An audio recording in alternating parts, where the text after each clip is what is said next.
Built Bodies Podcast. I'm your host, Alan Jaramillo, and in this week's episode, we are going to be talking about death by 1,000 cuts. All of the different time sucks in your life that are not allowing you to accomplish your goals by just sucking the energy out of you and distracting you. This podcast is all about building your body while making fitness a lifestyle instead of a crash course. And along with that comes a lot of different distractions, okay? You have things pulling you in this direction, that direction, as well as all the other responsibilities that you have in your life. And in today's episode, I'm going to talk to you about how to try and gain your focus so that you can be more productive with your time. Now, in this episode, I'm going to refer a bunch of information from this book that I've read countless times, Atomic Habits, okay? This is a book that I read a couple years ago, and it's something that's totally changed my life. And it also has helped my clients as well. When I give them critiques, when I do their check-in videos, or I make content for our community of clients, I refer back to this book all of the time. Building good habits and making sure that you have immense amount of focus to accomplish all the goals that you want to accomplish in your life, whether it be your body or your career, can all be boiled down to good habits, bad habits, and avoiding and pushing out the noise, okay? So the first thing that I wanted to go ahead and start by saying is that death by 1,000 cuts is basically this concept where you're trying to accomplish this one thing. Let's say your North Star is a new promotion, growing your business revenue, or building your body, right? You want to build this dream body. If we boil down all of the things that distract us in our life, there's a lot of what I would call time sucks, okay? So things that don't give you any great value, but they're things that just suck your time away. Think scrolling on your phone. Phone addiction's huge. Scrolling through social media. Porn. Obviously, a lot of guys struggle with being addicted to porn. Netflix, streaming services just in general. Video games are a big thing too. And I want you to really understand what these things basically are. And I don't want you to think for a second that I don't struggle with these things either. I'm a huge Netflix person, and I think it's fine to watch Netflix. However, there's a point where it starts to impede your ability to get to sleep on time. There's a point where it starts kind of taking your focus away from you. So, maybe you need to do work later at night because you've had a busy day, but, deadlines are coming up or whatever, and Netflix is something that's keeping you away from staying focused. This is why it's important to address these things and as early as you can, because we want to make progress in our life, right? I assume that you watching and listening to this podcast means that you're someone who wants more out of your life. So we have to know what things are sucking our time and what things are actually giving us value. And the biggest thing that I want to mention in this podcast is that we're going to be talking about how to break a bad habit and also how to build good habits using the tips from James Clear's book, okay? So the first thing that we really want to do to break a bad habit, just to get right into it, is reduce exposure to that bad habit. I had a lot of instances that I had to use this direct principle with after my bodybuilding show.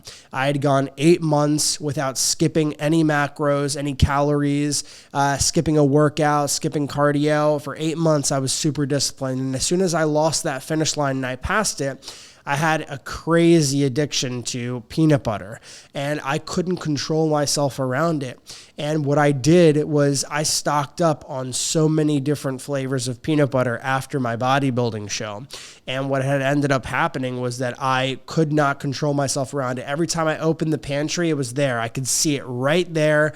And it was so hard for me to use my discipline to say no, because I had so many things working against me and I wasn't mentally strong enough there. So if you can relate to this, whether it be with food or something else, make it so that you're not, exposed to that thing as frequently as you normally are, okay? The next thing that we want to do is we want to highlight all of the benefits so that we can make that bad habit unattractive.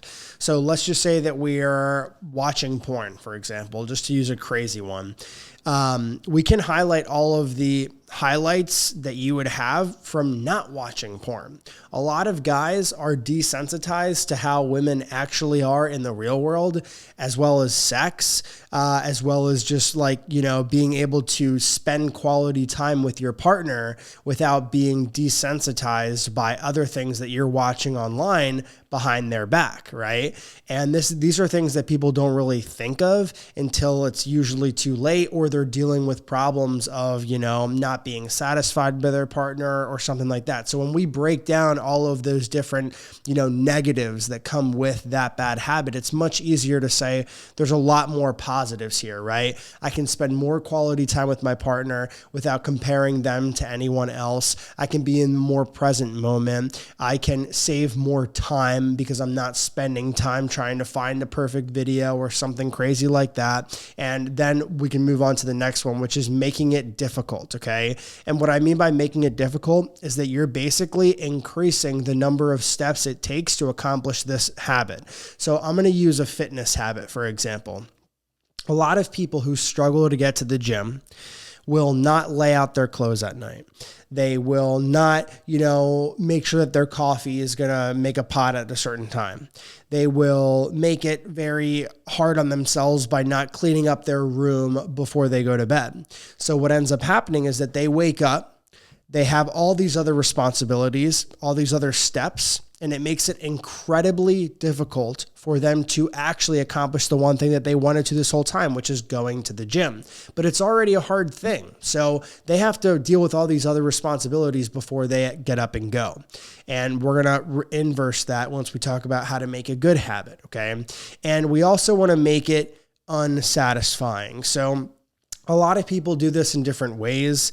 Sometimes when people commit a behavior and they know that they shouldn't, they pay someone money, okay? And this is just a crazy example, but there's a couple people out there that every time that they don't post on social media at a certain time because it kind of is their, way of telling the world they're up by 4:30 a.m., they send their friend who's an accountability partner to them $100. So every time that this person doesn't wake up at 4:30 a.m. to get their workout done, they send their best friend or someone else who's observing them $100. So that way you have skin in the game now. This could also be seen in the form of hiring a fitness coach. A lot of our clients feel the same way. One of their biggest reasons for joining the program is accountability, and they're actually paying for a service now. And since they're paying for it, they're going to follow the directions that I am telling them to follow, okay?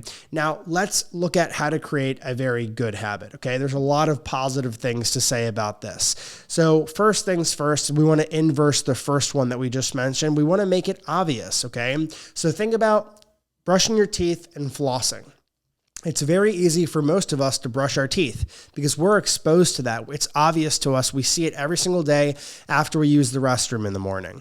And we don't floss as much as we should. That's why all the dentists all over the world, tell us, well, you got to floss, you got to floss, you got to floss. But where's your flosser? It's usually in the cabinet, right? Or it's usually in your little toiletry bag. It's usually not out in front next to your toothbrush to remind you of that. The next thing that we want to do is we want to make this attractive, okay? And the way that we want to make it attractive is that after we complete one habit, we can stack it with another habit. That's another way to make it attractive, okay? So for example, if you forget to take your vitamins every single morning, but you know that you have coffee every morning and that's a habit that you have, you can place your vitamins right next to your coffee maker, and that will make it that much easier for you to remember to complete that habit after you complete the first habit that's already habitual to you, okay? And just to kind of highlight the rule for doing this is that we want to make it attractive, okay? We want to make this a fun thing. The next one is to design your environment to cue very good habits. Think about the example I gave when making a bad habit, okay? I struggled a lot with the peanut butter addiction after my bodybuilding show. I couldn't say no to it. I had jars and jars and jars, and it was not good for me to keep my weight low or my body fat low for that matter. So designing my environment to make a good habit I would make sure that these things that I do not have control around are not in my sight. Okay. I'm not seeing these things again and again and again. So I'm basically designing my environment to support that habit. Another example is that a lot of people have a TV in their bedroom. So that makes it incredibly difficult for them to go to bed without staying up late and just leaving the TV on, which will disrupt your sleep later in the night. And a lot of people would benefit from not having their TV in their bedroom. So that would be an example of designing your environment to support a habit that you know is very important and that's going to allow you to, from a bodybuilding perspective and from a physique standpoint, getting better sleep will really help you lose more fat and build more muscle during fat loss phases. And that is proven by science. There has been so many studies on this, and not even from a physique standpoint. Your memory, your cognitive ability to perform at your job, to perform at the gym, strength, all of these things will benefit if you get much better sleep. And that might be hindered by a bad habit of watching TV before bed. We can also make it attractive by pairing, again, doing a habit pair. But let's just say that, for example, you're into watching Netflix, okay? You're into watching streaming services. Maybe you're addicted to watching sports, okay? And you go on the treadmill.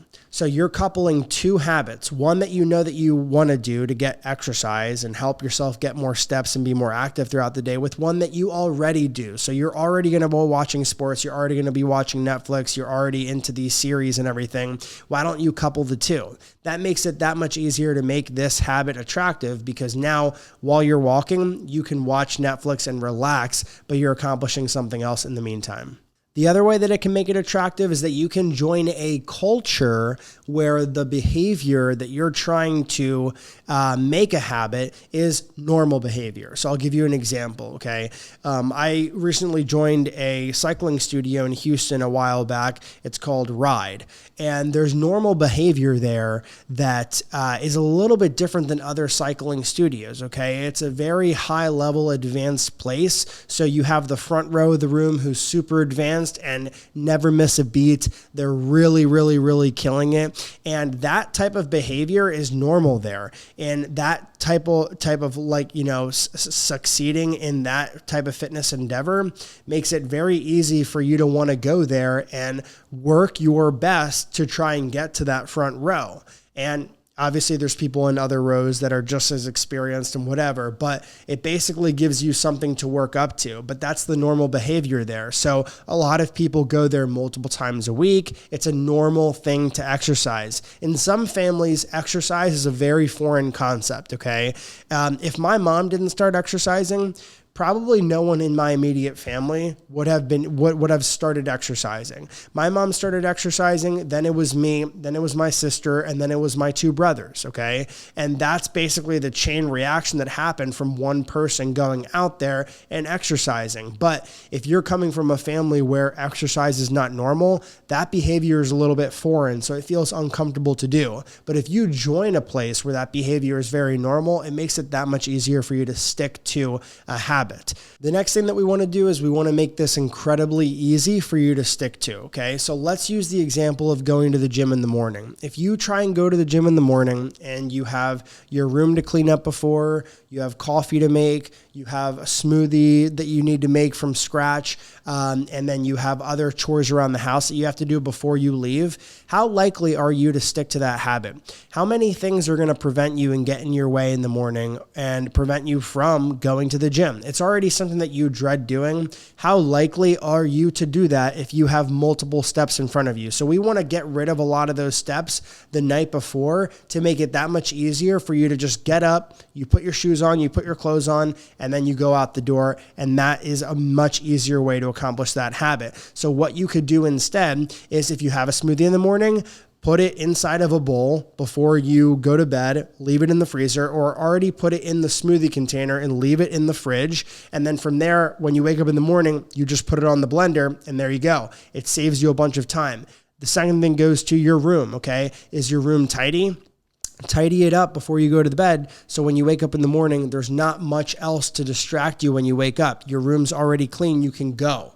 And the final thing is laying out your clothes the night before. You don't need to pick out an outfit. You don't need to spend time dawdling in your bathroom. You can just get up, put your shoes on, put your clothes on, and go. That's a much easier approach to showing up to the gym. Another thing that you can do is invest in tech. So I've used Whoop straps, I've used Oura rings in the past, and these are devices that measure your sleep. So every morning, I find it very satisfying when I sleep 7 to 9 hours, because I know that that's the optimal range for me, and I know that I can associate more sleep with better lifts, better body composition, low weigh-ins during a fat loss phase. So these are things that satisfy me and get me going. So that way, when I associate these things with that and I have a device that tracks it and I have numbers that I'm looking at and I'm tracking it again and again and again, then that makes it much easier for me to stick to it. And a lot of the clients in our community also do this with our app. In our app, we have check marks of tasks that they have completed. So whether it be their workout,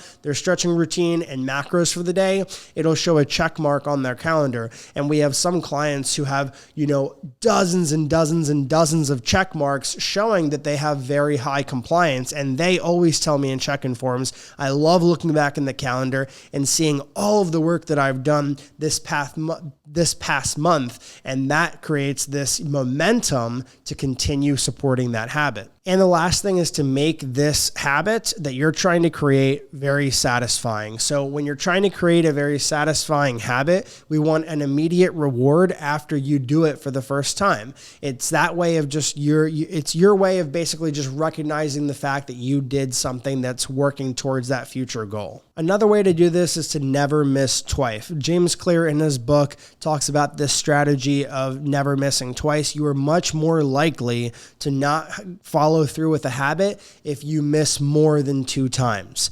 And that's one thing that really helps me too, because sometimes when I miss a habit, I immediately go into this state of like, I'm a failure, I couldn't do it or whatever. But this rule kind of gives you like a second chance. And that's your way of basically just coming back to, your senses and getting back on track. So you shouldn't consider yourself totally out of the game, so to speak, if you miss your habit for one day, okay? Just make sure that you set things up accordingly. Recognize what you did wrong. Recognize why you weren't able to stick to the habit that day and address that for the following day so you can get right back on track. So just to wrap up what we've currently gone through so far, we've talked about how to get rid of bad habits, how to make great habits, and we've also talked about death by 1,000 cuts, okay? Just remember, there's so many things in your life that are probably distracting you right now. And as a fitness coach myself, dealing with clients, I see exactly why some clients are more disciplined than others. And a lot of it has to do with their ability to focus throughout the day. Some clients have more distractions than others. Some clients are very streamlined. They keep things very simple. They have their routine in place and they have great habits. And that's why I'm bringing this up to your attention. You might be in a position right now where every time you try and accomplish a goal that has to do with your body, you're just not able to stick to it because you have so many things pulling you in the right direction. But you should start asking yourself the questions. Is my kitchen clean? Okay. Am I an organized person? Am I someone who has a lot of steps to complete before showing up to that workout the next day? Am I someone who has a lot of steps in front of me that prevents me from meal prepping? Every time I want to meal prep, what do I deal with in that set moment that prevents me from doing so? And once you ask yourself these questions again and again and again and again, you're going to start to realize what things that you can remove from your lifestyle to make this process that much easier. Okay. Again, we're shortening the distance it takes for you to complete a good habit. And that good habit could be showing up to the gym, prepping your meals ahead of time, bringing lunch with you to work or something like that. Things that benefit building your body.